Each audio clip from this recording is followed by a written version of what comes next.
Okay, perfect. So this is our A through G eligibility, and we'll also go over a little bit about four-year planning as well. So on this slide, we're looking at a comparison between the UC campuses as well as the CSU campuses. So for counselors, we only advise on UC and CSU campuses. So if you notice on the left-hand screen, all the UC campuses that are available, but please note UC San Francisco is actually a graduate school. So that is not an option for incoming freshmen. So UC San Francisco, unfortunately, does not permit our incoming, when seniors are eligible to start applying for UC campuses, that will not be an option for them. However, they do have options between UC Davis, Berkeley, Merced, Santa Cruz, Santa Barbara, UCLA, UC Irvine, UC San Diego, and Riverside. Some of the most competitive UCs are going to be UCLA and UC Berkeley, but the UC system is impacted. So actually, all of these campuses in the UC system will be a little bit more challenging to get into because they're all pretty much impacted. When you look over at the CSU campuses, you'll notice that there's a lot more options when it comes to CSU. And our close by campuses would be East Bay and Stanislaus. Now, when we talk about the A through G eligibility requirements, we're talking about a sequence of 15 high school courses. Within those courses, students must earn a C or better. But it's important to note that completing those courses just means you're minimally eligible for admission into a UC or CSU campus. So it doesn't necessarily guarantee that you will be admitted into a UC or CSU campus. It just means you're eligible to apply. So to get a little bit more into A through G in the course sequence, when it comes to history, students are required to take 2 years of a history class. In order to be four-year eligible, students will need to take 4 years of English. There is a 3-year math requirement, but 4 years are recommended. And when it comes to the subject of math, we're really looking at the level. So students need to get to the level of Math 3 at minimum. When it comes to lab sciences, 2 years are required, but 3 years are recommended. When it comes to foreign language, 2 years is required, but 3 years is recommended. And similar to math, when we're talking about foreign language, we're really talking about levels. So students need to get to the level of maybe a Spanish 2, French 2, or Chinese 2 to be eligible. Colleges will also require a visual and performing art in addition to a college prep elective.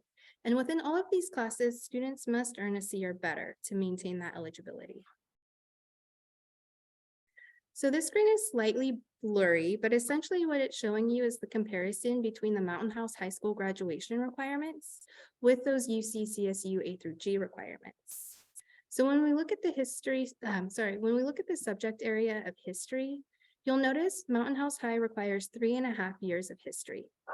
But when you look over to the UC and CSU requirement, there's actually just 2 years that are required, and they're looking at US and world history or AP Human Geo. Mountain House High School does have an adulting requirement, so we do require 15 credits, but the UC and CSU system does not require a health or adulting subject-specific requirement. We do require 4 years of English to graduate, and that is actually in line with the UC and CSU requirements as well. In math, our high school graduation requirement is 2 years. But if your student is trying to be four-year eligible, then they really want to take the minimum of Math 3, and the recommendation is actually to do 4. So students interested in going to four-year college should count on doing math throughout high school. Now, when it comes to sciences, Mountain House High School requires 3 years to graduate. But when it comes to the UC and CSU system, they actually only require 2 years and they recommend 3. So by students meeting our graduation requirement in the subject of science, they're actually not only meeting that requirement of science when it comes to UC and CSU, but they're actually fulfilling that additional year of a recommendation. Now, when it comes to world language, the high school actually only requires 1 year of a world language or a visual and performing art. And this is actually where students get really confused because when you want to go to a UC or CSU, you have to do 2 years of a language and it needs to be that same language. And in addition to that, they also have to do a year of a visual and performing art. So that's where we notice where students get the most confused is when it comes to the world language and visual arts requirement. Now, moving on to PE, our high school does require 2 years of PE, and that's actually a state requirement. But the UC and CSU system will not require PE for admissions. In addition to that, our high school does require 60 elective credits. The UC CSU system will require 1 year of a college prep elective. So in total, students at Mountain House High School will earn 230 credits to graduate. And the UC CSU system, they're looking at the 15 A through G courses in order to get into their campuses for eligibility purposes. So a little bit more about A through G. Most of the classes that we offer at Mountain House High School are college prep approved. And in order to kind of view and see if you're ever interested what courses are approved or not, you can check the UC Articulation website. When you are on that website, you would just search for Mountain House High School. And by doing that, you'll get a full list of all the courses at Mountain House High School that are approved, and it actually will divide it by different subject area. We also have this information listed on our course catalog and course list as well.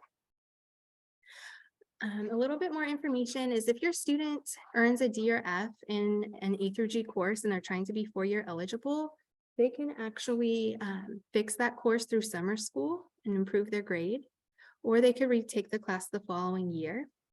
We encourage students to meet with their counselor if they did earn a D or F in any of their courses so that we can help them come up with a plan to get back on track. But just note that if your student does go through a class and maybe they don't get, a C or better, that doesn't mean that they're necessarily not eligible. It just means we have to come up with a credit recovery plan for them so that we can get them back on track. Something to note is when it comes to private colleges or out-of-state schools, MHHS counselors cannot advise on those institutions. We are only permitted to advise on UC and CSU A through G requirements. So if students are interested in private or out-of-state schools, they should review the admissions requirements on that school's website to ensure that they're meeting those requirements for admissions. By following A through G, they will be on, a pretty good track because most schools kind of align with those, but we can't guarantee that every campus in the country will follow those requirements. So that's why we really encourage students that have the plans to go to private or out-of-state schools to really ensure they're meeting those requirements and reviewing that information on those websites directly. So on this slide, you'll see a sample 4-year plan, and I just want to reiterate, this is just a sample of a plan for someone who is interested in being college eligible. Something to note with this sample is as students progress throughout school, they have a lot more elective opportunities. So in 9th grade, students don't really get that many elective options. But when they get into their 12th grade year, you'll notice they get a little bit more options. For instance, in 9th grade, we do ensure that our students take global studies, English, math, science, and PE, and health and global. So those courses are already set. So that leaves students with the option for a flex and or 2 elective choices. In this example, you'll notice the student selected to take their language in the 9th grade year, but I just want to note that students are not required to do that. If you'll notice, students can take a language in 10th and they could start it even in 11th grade, and they'll still have enough time to finish that language if they're trying to be 4-year eligible. Moving on to the students' 10th grade. If you notice in 10th grade, we do make our students take world history in 10th grade along with English and math, as well as their science. And it's oftentimes students will take PE as well if they're not waiving that course. So that does leave, again, 2 options for either an elective or a flex in 10th grade. Now, moving on into 11th grade, we require students to take US history, English 11, and students planning to be 4-year eligible will continue with math. They'll also be required to sign up for a science. But then after that, students have options to take up to 3 electives. And then in 12th grade, students will automatically have Gov and Econ, English 12, and adulting. And then after that, they have options to take electives choices. So you'll notice as you progress throughout high school, you have a lot more opportunities with your elective choices. And just to note, if you start as a 9th grader in Math 1, as you can see in this example, you have plenty of time not only to get to that level of Math 3, but also to take that recommendation of a 4th year of math. So students that are starting in 9th grade in Math 1 still have a great opportunity to be, take that recommendation of math. So there's no need to stress about that. And just reiterate again, this is just an example. Counselors do work with students on developing their own personal 4-year plan. And we actually have a variety of success sessions that we encourage students to sign up for if they need assistance with developing their 4-year plan. So moving on to impacted campuses. So we talked a little bit, UC's, pretty much impacted across the board. It's a very competitive system. CSU also has their own campuses that are impacted. So listed on this screen are going to be your CSU impacted campuses for this year. And this changes every year, so we'll have an updated list next year. But for this year, we have Cal Poly, Fresno State, Fullerton, Cal State LA, Long Beach, San Diego, and San Jose.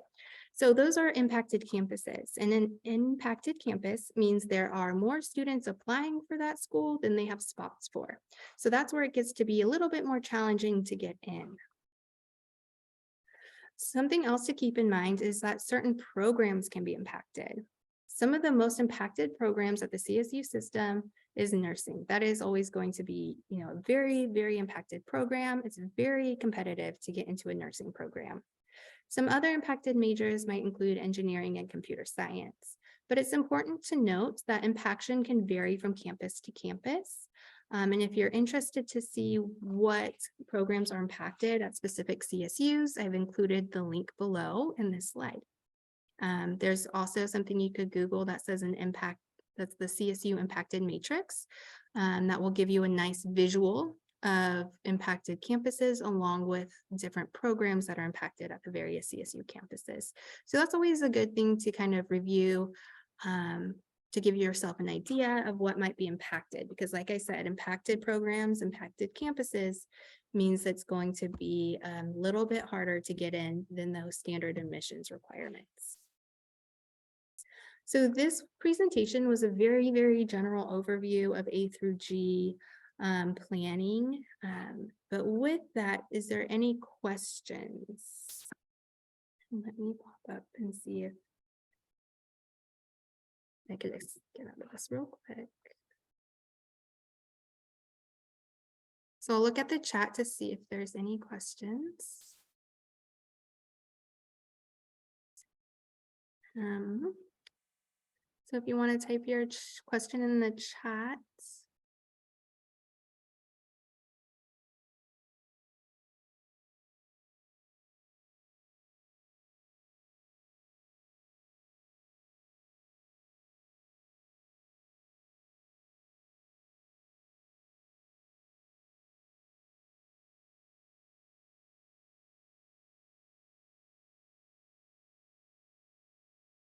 Okay, so someone asked what is meant by impacted campuses, and essentially that means any like an impacted campus or an impacted program means they have more applications for that program or campus than they have spots available. So that's why they have to go a little bit beyond those standard admissions requirements, because it's getting really, really competitive. So impacted means that particular school or program is receiving more applications than spots available. So for example, maybe that campus has 300 applications, but they only have spots for 200. So that's kind of what that means. There's not a similar list for the UC system. The UC system is impacted across the board. Oh, let me pull up, someone wanted the slide for the impacted campus. So let me see if I could give that to you. And also I recorded this presentation as well. So if you ever want to come back to it, you are more than welcome. So this is the slide. Oops. That is not the slide. This is the slide. If you want that website again for a list of impacted CSU campuses.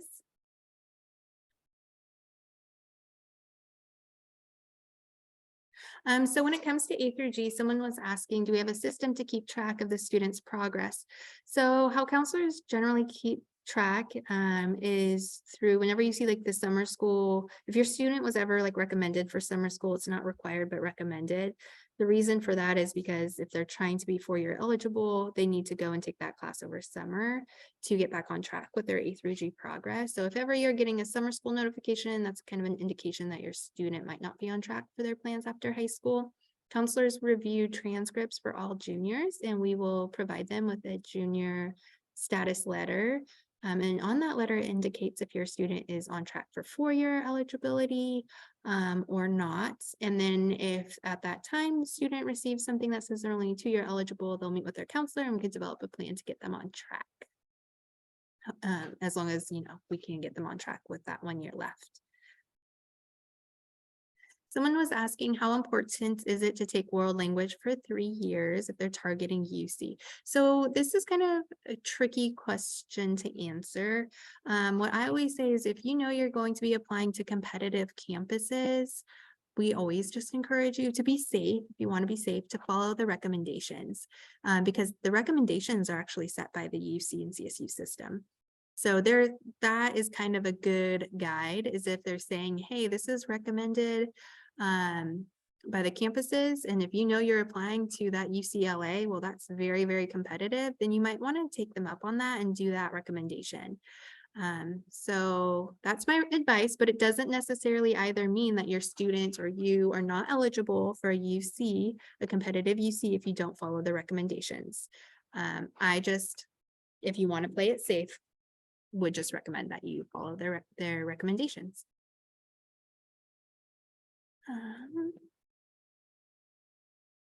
So the CSU, so UC is pretty impacted across the board. You'll notice that when it comes to the UC, in addition to A through G, the UC campuses want to see students with a 3.0 GPA. But honestly, if you're trying to go to a UC, because it's so competitive, students will really need to be having that, high 3.0. The high 3.0, low 4.0 range is kind of what we're seeing students get admitted with. So UC campuses just across the board are pretty impacted.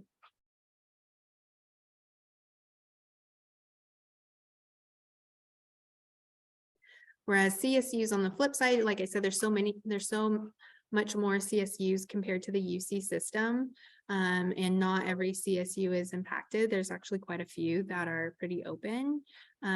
So that's why you see the competitiveness between the UC and CSU system, the UC system being the most competitive, obviously, between the two.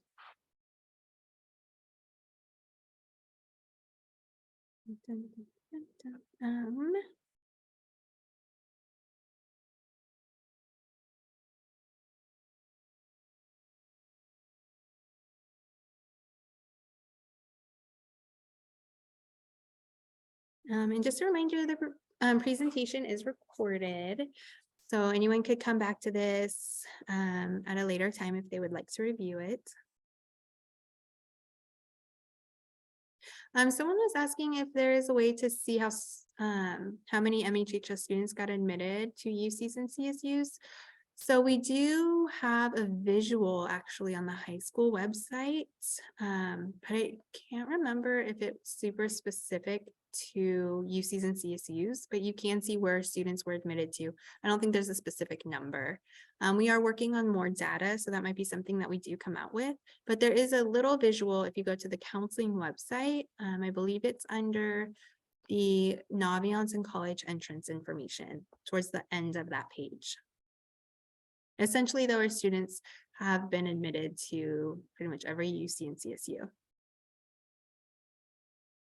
And we also came into junior classes just recently and showed them how to utilize a program called Scattergrams, which gives them even more information about where Mountain House High School students, like what campuses they got admitted to.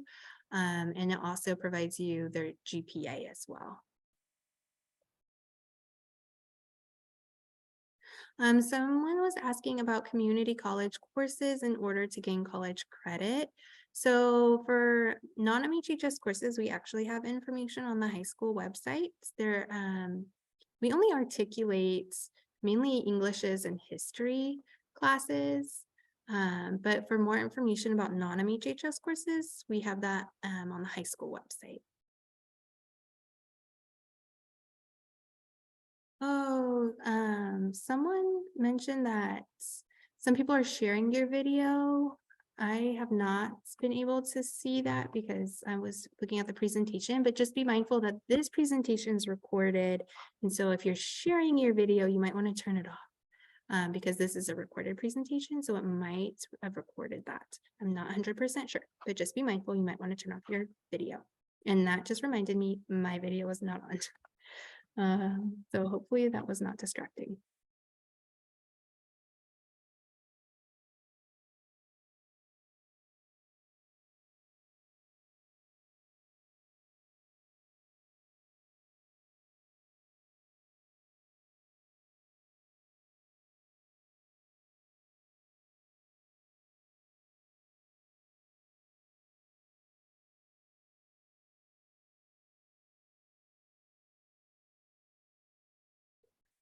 Okay, so I believe that is all the questions. This information is posted, and as always, if your student has specific questions about their A through G eligibility, and anything specific, that they need help with, we can definitely assist them. Just have your student make a counseling appointment. So if your student has any questions at all, so if they're nervous about being four-year eligible, if they have any questions about their four-year planning stuff, they could definitely make individual appointments, but always as a reminder, we have a variety of success sessions throughout the year, and those include, just general questions that they want to ask a counselor, non-MHHS courses, that's another success session. If students want to ask us more questions about that, we can definitely help them through success, and four-year planning is another success session. So we have a variety of success sessions. So if students need any support in this area at all, they could attend our success session. And if they, want specific help to see if they're four-year eligible, or like their chances of going to a particular college, if they have any of those questions, they could email their counselor, or they could schedule a meeting with us. So we are happy to do that. But I know this presentation, sorry, I was rushing because I get nervous with the timer on the Zoom meeting. So we got done a lot faster than expected, but it looks like the questions have all been answered, but please don't hesitate to reach out to us if you have any questions that pop up after this. And again, this presentation will be posted on the high school website because it has been recorded. Yes, stop sharing.